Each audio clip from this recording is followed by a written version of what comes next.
The mayor will come back up, wrap up that, then we'll take a few questions. We because of a couple other things, we'll probably have a hard stop close to 10:30, so you'll probably get about 15 to 20 minutes of comments. This is very thick, I know that. A couple of quick notes for you, and the release will help you out. Page 59 on the back lists all the recommendations. I have a list of recommendations I can show you too. But so you'll be able to see those. It really doesn't make sense with the recommendations until you get the context of looking at the report. Because this is a lot of material, and I've been living this for the last few days, do not hesitate to sit down with me while you're here. We can go to the conference room, we can chat for a while afterwards, post, just so that you can kind of pick up on what's going on, okay?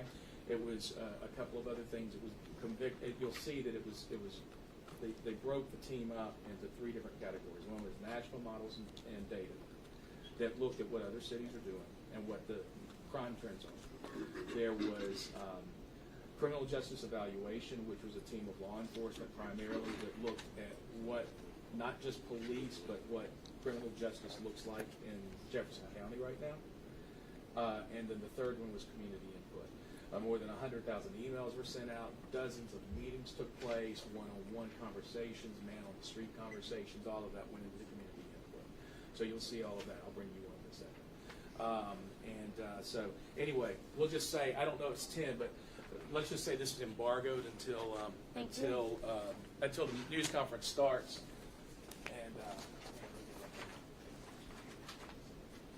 And I appreciate you guys. I know we're throwing a lot at you.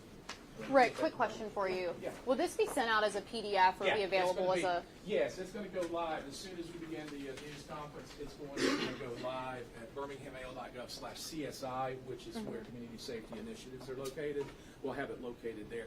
And we can send a PDF to you as well. Okay, thank you. But it'll be PDF format. Give me a minute. Let me go get a couple other reports, and I'll be right back.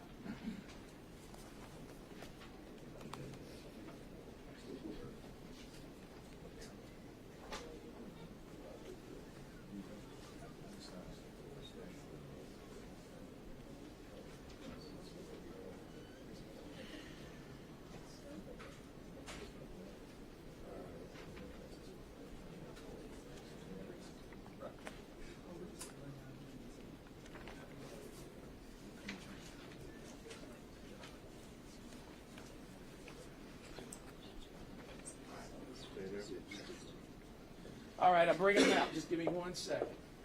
I appreciate everybody for coming in here, and we'll talk to you in a second.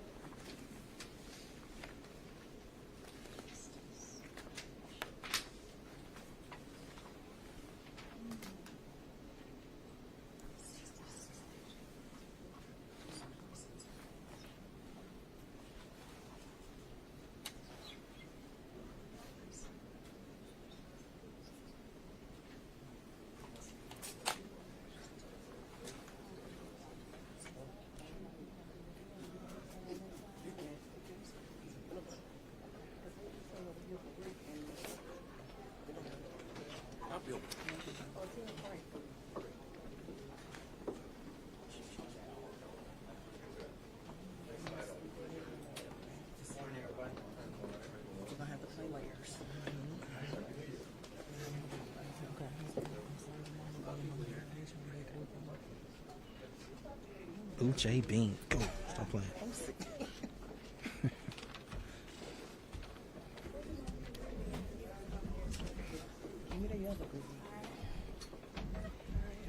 Come on over here, young lady. See with your purple on. Come on over here. Yeah.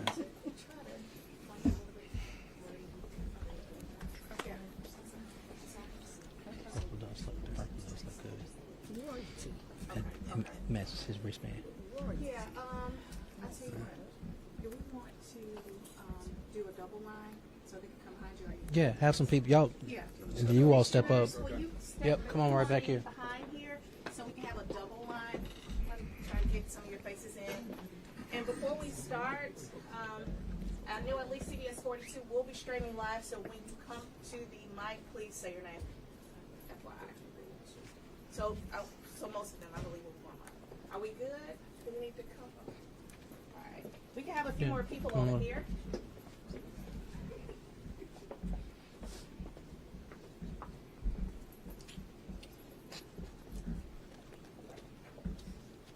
Mayor, you let us know when you're ready. Yeah, well, ready. All right. Hey, good morning, everyone, and Happy New Year. I want to thank you all for being here this morning. Also want to thank the Crime Commission and other team members you see standing here with me this morning for their work that they've done over the last few months. With that said, back in October, everyone, I reached out to a trusted collection of business and community leaders, as well as medical experts and law enforcement professionals, to help us come up with together addressing public safety and the gun violence epidemic plaguing our city. After 2 months of hard work, we are here. We're very clear-eyed, full of resolve, and focused on making Birmingham a stronger and safer city. The Crime Commission report highlights some key categories that I would like to share with you this morning. Strengthening our police force through increased recruitment and technology, getting deadly devices like Glock switches off of our streets, solidifying partnerships among agencies committed to public safety, and bolstering community violence efforts, as well as developing and supporting positive resources for teenage black boys and jobs for young black men. I want to take a moment to expound on that last point. Concentrated poverty, high unemployment for young black men, and our teenage black boys not attending school, compounded with the staffing issues police departments nationwide are struggling with, as well as a culture of retaliation, has created the storm that we face.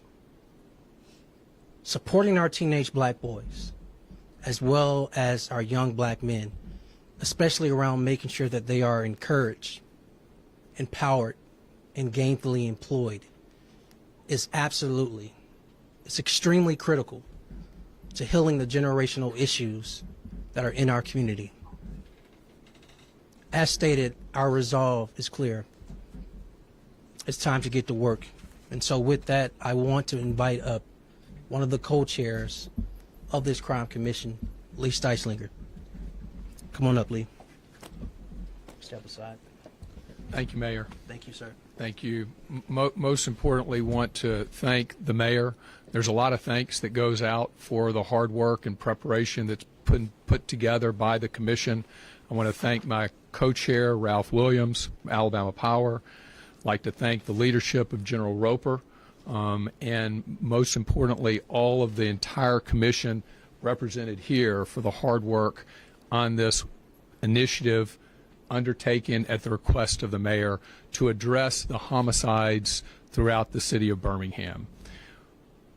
In summary, the high-level focus was to look at best practices throughout the country from other cities to determine best practices we can apply here in Birmingham, combined with grassroots community input in terms of best practices. And two of the key findings we came out with was the definitive need for enhanced number of patrol officers in the city of Birmingham. This has been a nationwide issue, opportunity for us here in Birmingham. In addition, we focused on the need for enhanced lighting throughout the city and enhanced security cameras. So those initiatives with community input from throughout the city will be part of a comprehensive plan under the mayor's leadership to make and realize our vision, which the collective commission developed this vision with the guidance of the community to help make Birmingham the safest city in America. Thank you.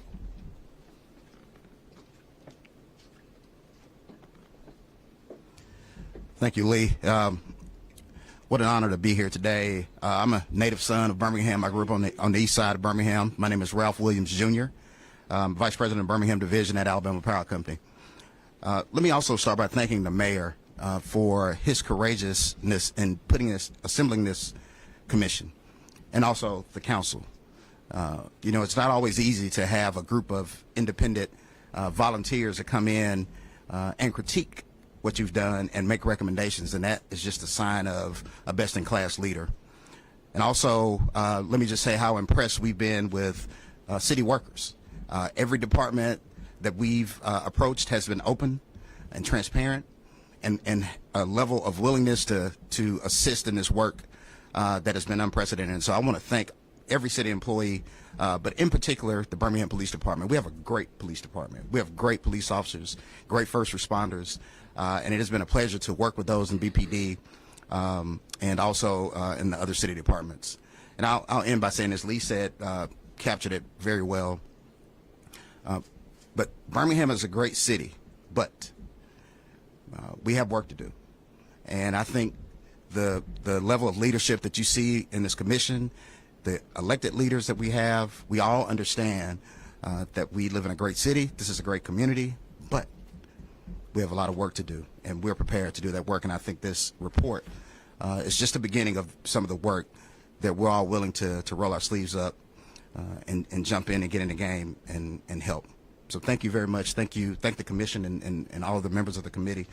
And also, let me just say that we are so blessed not only to have a mayor like Mayor Whiffen, but for General Roper to come in and help us with this work and lead this work. Another native son who has served his country, served his community, and is now willing to come back and serve in this capacity. And so I wanted to make sure Lee and I have, we've learned a lot from each other, but we've also learned a lot from General Roper as well. Thank you. Thank you, sir. My name is A.C. Roper. I am retired Army Lieutenant General and former Birmingham Chief of Police. And so it's an honor to be here. And let me also start by thanking the mayor for putting us all together. This is a team of amazing leaders who are committed to the improvement and betterment of the city of Birmingham, and working alongside the two chairs was absolutely inspiring for me. We would meet every week and just talk about ways that we can help improve the city of Birmingham. So when the mayor asked me to serve as a strategic advisor, I had a couple of concerns. One was the aggressive timeline, which really spoke to the urgency of now, that we've got to get moving now. The second concern I had was, how do we structure this team of very talented individuals to really give us a 360-degree, multi-layered look at the city of Birmingham?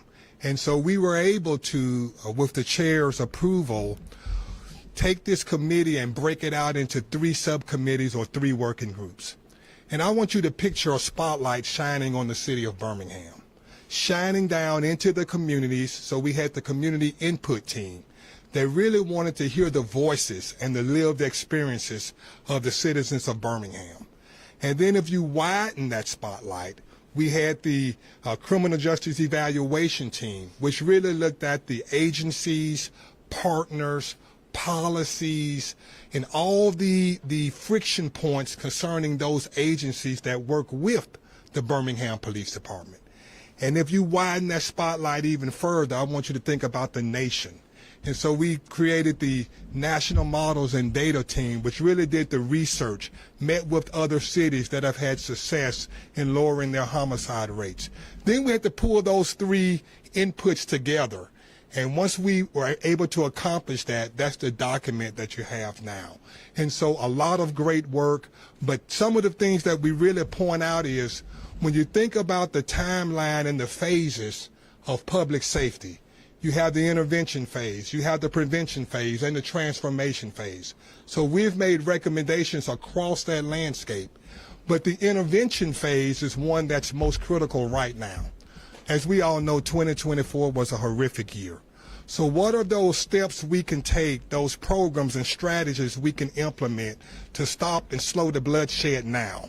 And so those are things like focused deterrence, shooting reviews, hotspot policing, community violence intervention with our outreach workers. All of that is what we're recommending that the city moves out on now. because we know it will take time to do some of those other initiatives. So when we put it all together, I think this is a roadmap. It's a roadmap. We talk about structure and how we sustain it, because there's urgency now, but we want to maintain the momentum. And so we talk about structure. We talk about how we coordinate, how city departments and other stakeholders and community activists should work together. All of that is right here in this report. So I think because of the brain power that's standing around us, this is a good report that will stand the test of time. It's not based on theory. It's based on let's get out here and do something and get to work. Because the difference between a good report and a great report is follow-up. And the mayor has assured us with the council support that there will be a lot of actions taken based on this report. So thank you very much, and I will call the mayor back up, or request the mayor comes back up. General, it's your world, sir. Again, I want to thank our co-chairs and the general, as well as all the members you see standing here for their very hard work. As I've shared with them, I had a moment with them to thank them.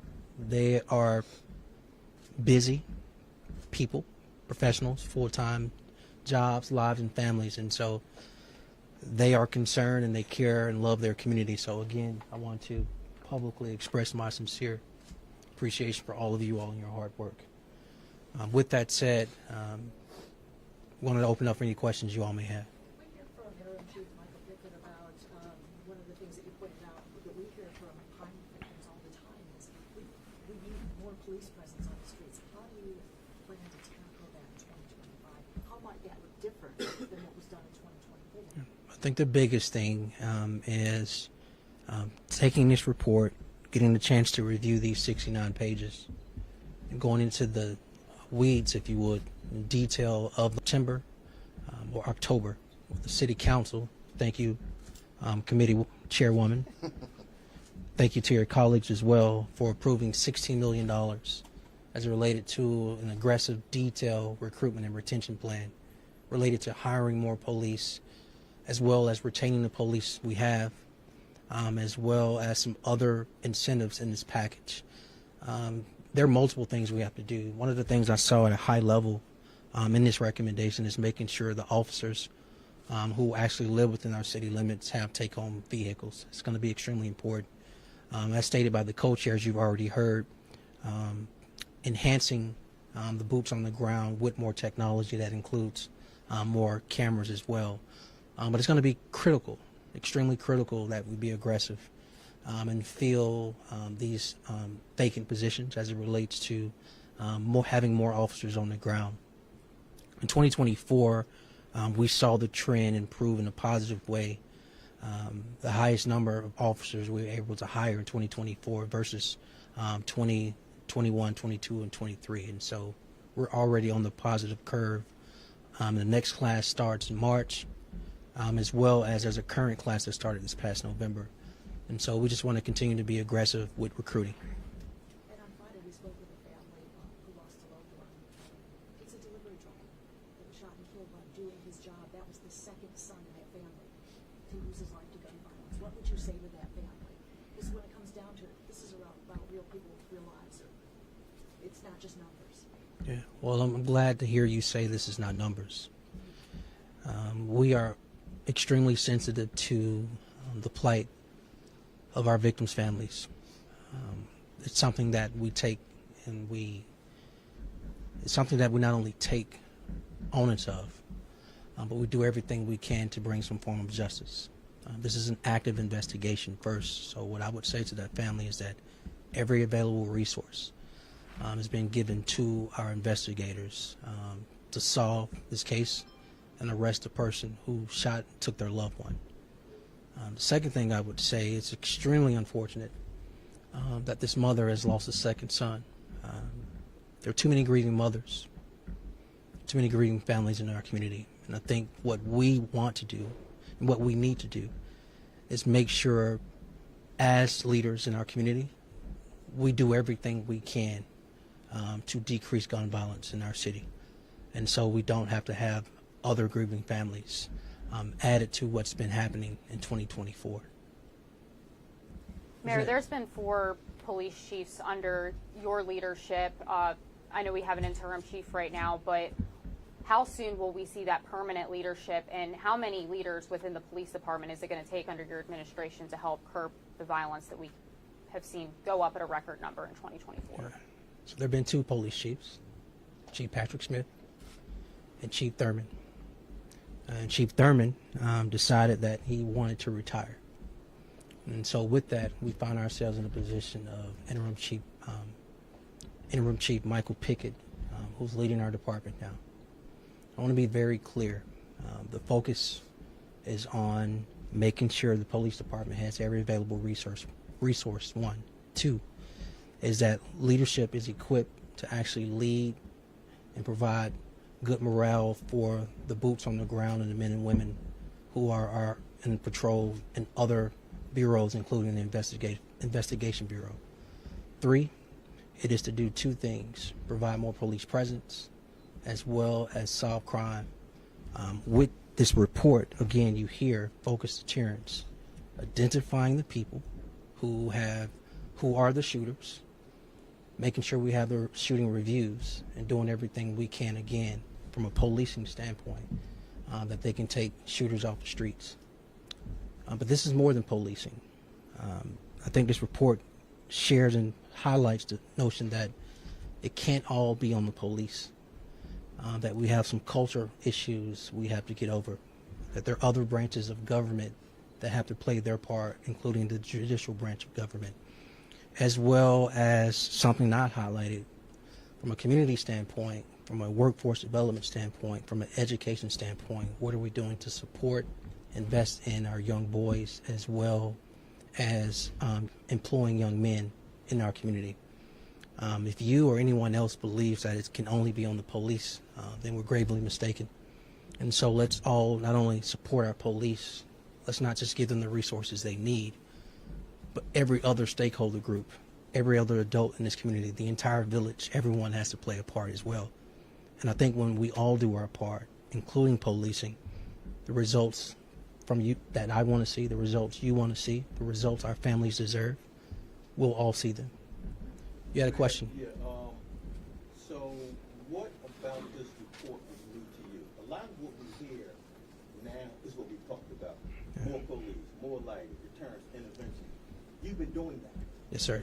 What in this report is new to you and new for this community? I think, 1, the approach. I am flanked by some amazing people. And so we looked at it from every lane. You know, it's real easy to look at this from what is the mayor's office doing? What is the police department doing? But as you see standing around, we had a lens from a senior advisor that has seen this literally at not the national but the world level as a general in our army. That perspective was extremely needed. I think, 2, I am flanked by corporate leaders in our community, small business owners in our community, as well as community members with various walks of life, various industries and professions. Putting all of us, putting all of them in the room to say, from your lens, from your vantage point, from your perspective, from your thoughts, from your vantage point, and then putting that all together. So synthesizing all of this together, I think, is new. That's 2 is this. There are some concrete things in here that I'm going to encourage everyone to read. I have to read it too. It's 69 pages. I'm going to encourage you to not just look at the executive summary, but go through the detail of here are the solutions, here are the best practices, here are the recommendations. You're right. We have been doing a lot of these things, but 1, it's time to go from pilot to sustainability. We have to level up. The other thing we have to do is make sure we're in a position to financially support these things. So a lot of this is policing, but what you'll find in this report is that a lot of this is not policing as well. And what are the other community stakeholders' responsibility in making sure we can decrease gun violence in our city? My second question is, I'm one of those fathers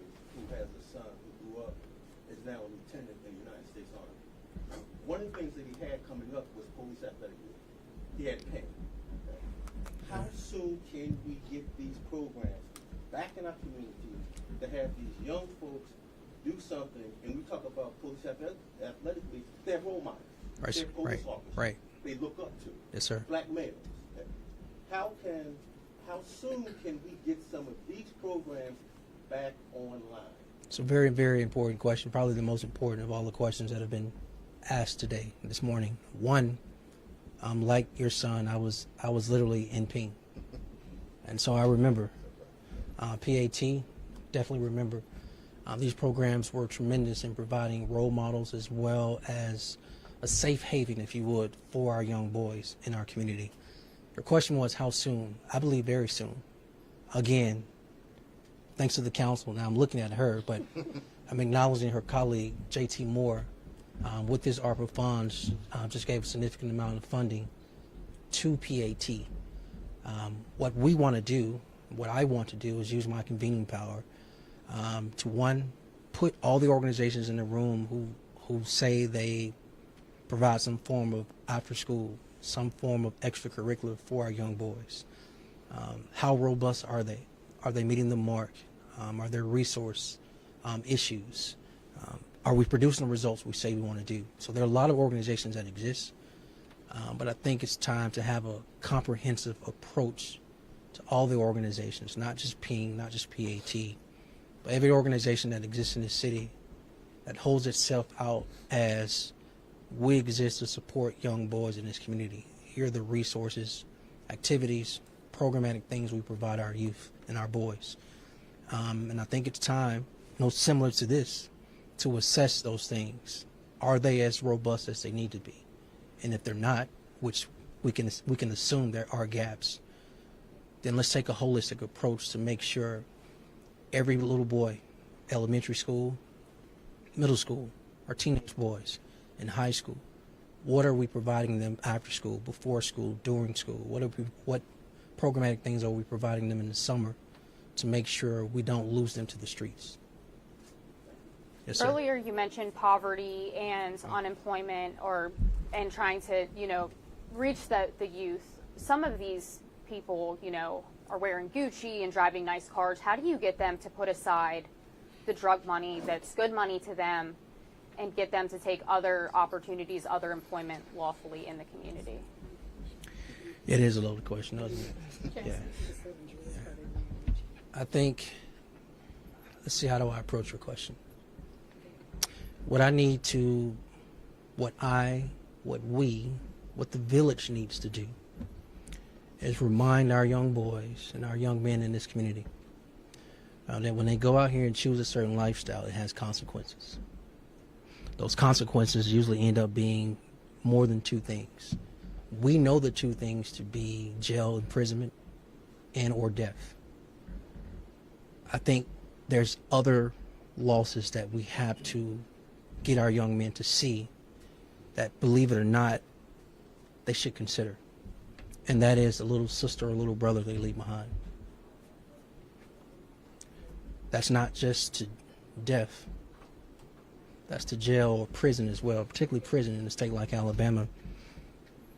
A young man who now has a little girl or a little boy himself, does he have to choose on his visitation list who can visit him? His mama, his grandmother, his child? I think we have to, again, empower, encourage, not just gainfully employ, but empower and encourage our young boys and men that, look, we want you to put the guns down. We know there's a culture and celebration of these so-called sticks and tools you have. But there are consequences when you live this lifestyle. And so gainfully employing them is one, but also letting them know their consequences. And so we want to share and present to our young boys and men in the city the stick and the carrot. The stick is the police. We are prepared to do extreme deterrence and shooting reviews, but through parole and probation, through arrests and engaging judges and the DA's office. But everything can't be a stick. We need to offer the carrot and encourage our young boys to choose a different path of life as well. And if they don't want to choose that, we'll give them the attention with the stick. Yes, ma'am. What would you say to the village? You mentioned that the community to make sure our students, our young black boys are in school. You all have programs, store, heat, you did the program, how the community get access to this, but get rid of that in the city school system. But what about those people that see these kids during school hours and nothing is done? We all have to be responsible. Yeah. Again, I think this starts with one acknowledging what's here. The data is clear, everybody. Young black boys not in school, and young black teen boys not in school, as well as young black men unemployed, will equal higher crime in any community. We happen to have a majority black city, and we happen to have, unfortunately, a higher form of concentrated poverty. When you put those things together, that gets us to the point we're at. And so leveling up on what do we do for our young boys? What do we do for our young teens? And how do we gainfully employ these young men will be a focus. I think convening all the stakeholders, which we've done, we'll continue to do. But everybody has to take ownership and accountability of, if he's not in school, where is he? And what can we do? Is he at family court? Isn't he in an alternative program? Is he walking the streets? Is he at home? Wherever he is, we need to engage. If it's young black men that are unemployed, how do we engage? This requires just a leveling up and going deeper on our engagement and not taking no for an answer.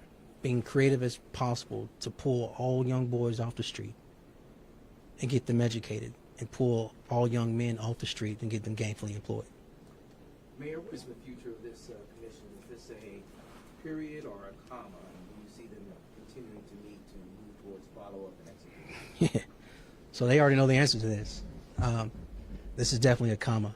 I think it's going to be extremely important that once we take ownership of this report, digest it, read it, and understand what these recommendations and best practices are, is that we share them with every stakeholder group. And so the stakeholder groups include our corporate CEOs and leaders, include all the small business owners citywide, include our neighborhood officers, include community members, and include so many other stakeholder groups I don't have time to name. And so I think we continue to roll out in detail the recommendation information to individual stakeholder groups. I think what... Sorry. Go ahead. No, you please keep on. Oh, you want this to be the last question? I was going to suggest, I thought you were finished. I didn't mean to. He's going to say this is the last question. So with that, let me just finish the answer. It is a comma because I think, one, because they took so much of the time away from their family, their jobs, and the things they had going to make this a priority, we owe them follow-up on a consistent basis. And from that follow-up, I imagine additional resources will be needed, whether it's manpower, financially, or whatever. And what better group to start with to say, hey, you've made these recommendations.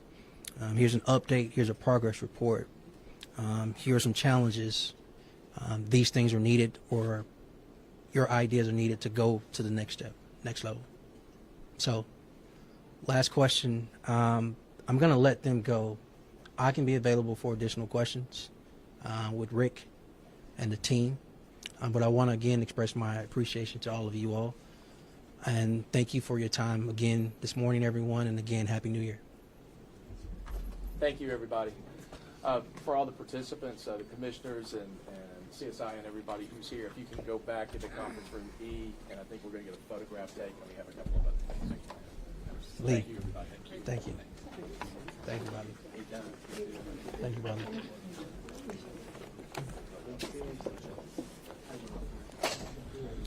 Thank you, man. Appreciate you. Sir. Thank you, brother. All right. Mr. Mayor, are there Quickly. plans to introduce a new programming at this time Yeah. for young boys? Yeah, so that is a really good question. Where do we go from here? I think it would be extremely premature to exist any new programs. Here's why. What we need to do is catalog every program that exists.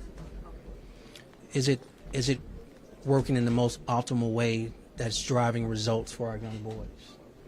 So what I plan to do is use my convening power. One, let's get a list of all the organizations that exist that hold themselves out as supporting our youth in our community. Two, let's convene them. And three, let's go from there.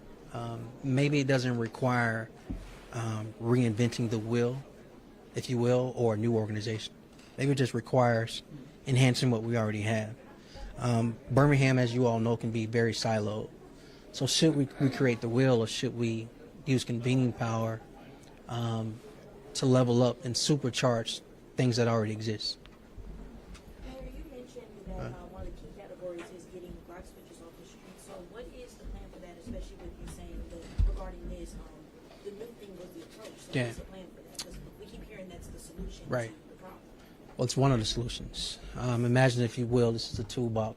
And in this toolbox, we have to put multiple tools in it. Glock switches have presented themselves to be definitely one of the reasons for the increase in gun violence in 2024. None of us can dispute that.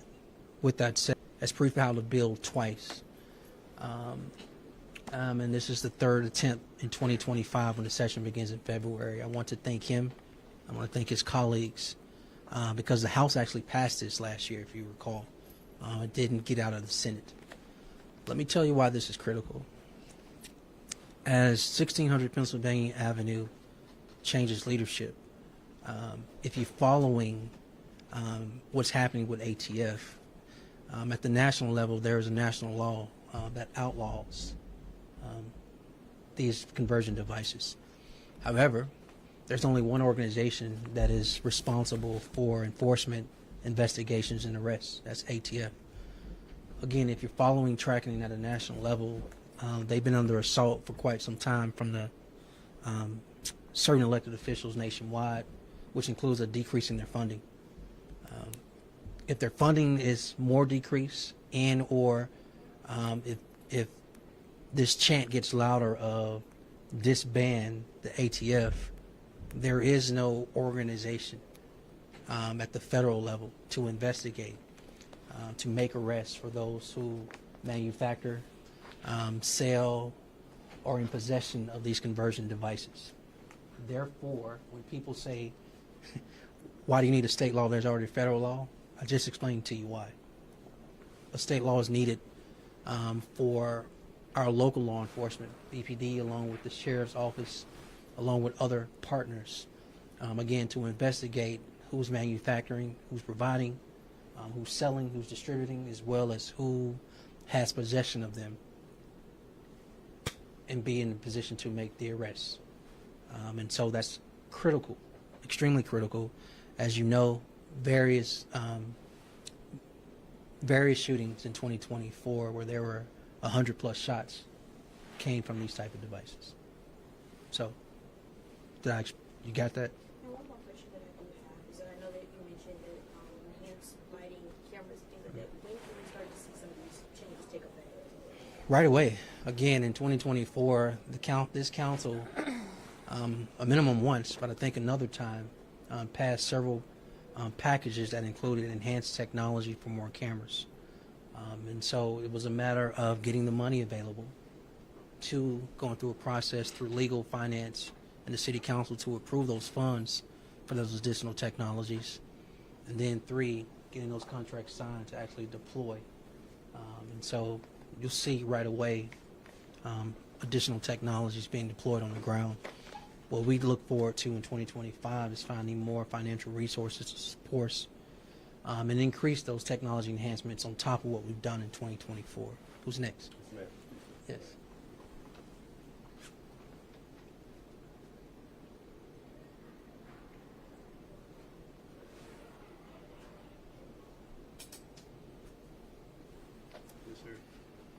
Anybody else got any questions on Crime Commission?